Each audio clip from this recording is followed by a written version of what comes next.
Hello everyone, and welcome back to the channel. Today we're diving deep into one of the most tanky builds in Black Myth, Wukong. A build engineered to absorb damage and outlast any foe with unparalleled resilience. This build centers around a unique stat called damage reduction, a fundamental attribute distinct from standard defense. Increasing your damage reduction yields huge benefits. You'll take significantly less damage as you pump it up. Keep in mind though, that it's capped at 80%, so while you can't achieve a perfect 100% reduction, an 80% cap is still more than enough to tank anything the game throws at you. I've already showcased a build for Gauntlet of Legends that uses the Bull King set, but in this video, I'll show you various ways to hit that powerful 80% damage reduction mark. There are 3 variations to achieve this, with 2 available in New Game Plus and a third that unlocks only after you've conquered the game 3 times. Let's start with the first build, which you can craft in New Game Plus. We begin with your staff, choose any with a high attack stat to keep your offense potent.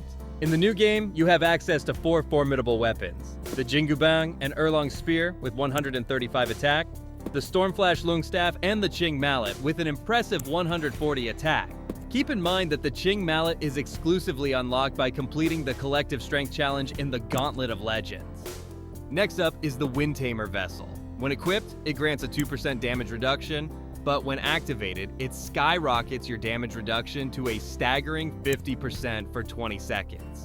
For your spirit, we're using the Earth Rakshasa, which delivers 10% damage reduction for 10 seconds at maximum level when you take a hit. Not only that, summoning the Earth Rakshasa creates a shield capable of blocking attacks, a real game changer in boss fights.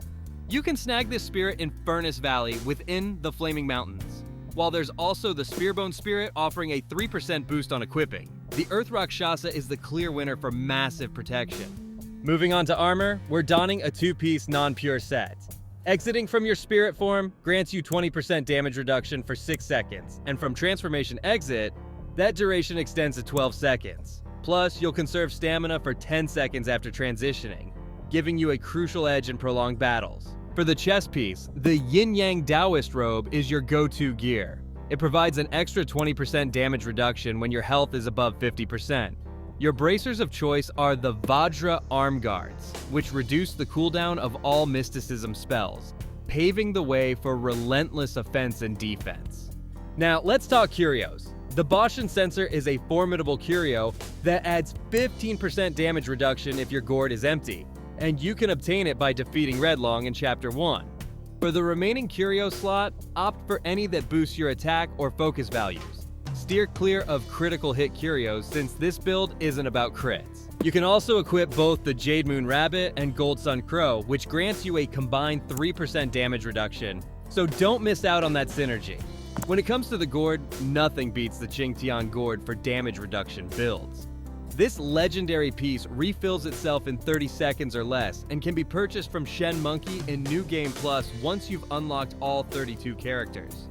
Pair it with either Jade Dew for extra healing or Lung Balm for more soak slots that also boost your attack. If you haven't unlocked Jade Dew yet, Lung Balm is your perfect ally. And yes, many of you have asked how to get the Jade Dew drink. Simply upgrade your coconut drink to the maximum level. For soaks, you'll need 2 Laurel Buds, an item that can only be acquired once per playthrough. Each soak provides 10% damage reduction for 15 seconds, so with 2, you're looking at a solid 20% boost. And in New Game Plus 3, with 3 soaks, that jumps to 30%. You can find this soak near the village entrance shrine in Chapter 2. For the final soak slot, use Goji Shoes, which extend the duration of your Ring of Fire spell by 5 seconds, a gem found in the upper hollow area of Chapter 4. Speaking of spells, this build features a dynamic trio: Ring of Fire, Cloud Step, and Life-Saving Strand. The Ring of Fire not only interrupts enemies, but also provides a 20% reduction while you stand within its blazing aura. It heals you, boosts your stamina, gives you focus, and enhances the effects of your gourd, an absolute must-have. Cloud Step gives you a similar 20% damage reduction while active, allowing you to dodge danger with flair. And the Life-Saving Strand is there to add an extra life. Don't forget your consumables. The Evil Repelling Medicament delivers 10% damage reduction for 75 seconds. With this build, you'll consistently maintain a baseline of 25% damage reduction when your health is above 50%. Now, if you consume Evil Repelling Medicament, then you will have 35% damage reduction.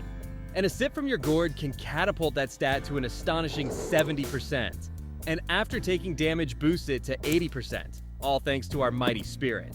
Use the Wind Tamer only as a last resort when you're in dire need of backup. If your health ever drops below 50% and your gourd is on cooldown, you have your spells to rely on. Stay in Cloud Step for its full duration, or activate the Ring of Fire to harness its comprehensive benefits. Alternatively, trigger your transformation to buy precious time. The exit will grant you an additional 20% damage reduction. For those who crave variety, our second build type is for you. Unlike the Bull King set that I detailed in the Gauntlet of Legends build, this variation requires you to complete the game 3 times to unlock the Great Sage stance. In Great Sage mode, you automatically gain 25% damage reduction, boosting your base stat to 30%. Coupled with 3 Laurel Buds, providing 30% from soaks and an extra 15% from the Bosch and Sensor, each sip pushes your damage reduction to 75%. A final dose of evil repelling medicament ensures you hover at 80% damage reduction. In this build, you even have the flexibility to swap out your spirit for alternatives like Non-Able or Mad Tiger without changing the rest of your setup. And that's a wrap on our guide to the tankiest build in Black Myth Wukong. With these finely tuned damage reduction strategies, you'll absorb the fiercest blows and hold your ground in even the most challenging battles. If you enjoyed the video, don't forget to smash that like button, subscribe, and share your thoughts in the comments, and I'll see you in the next epic showdown.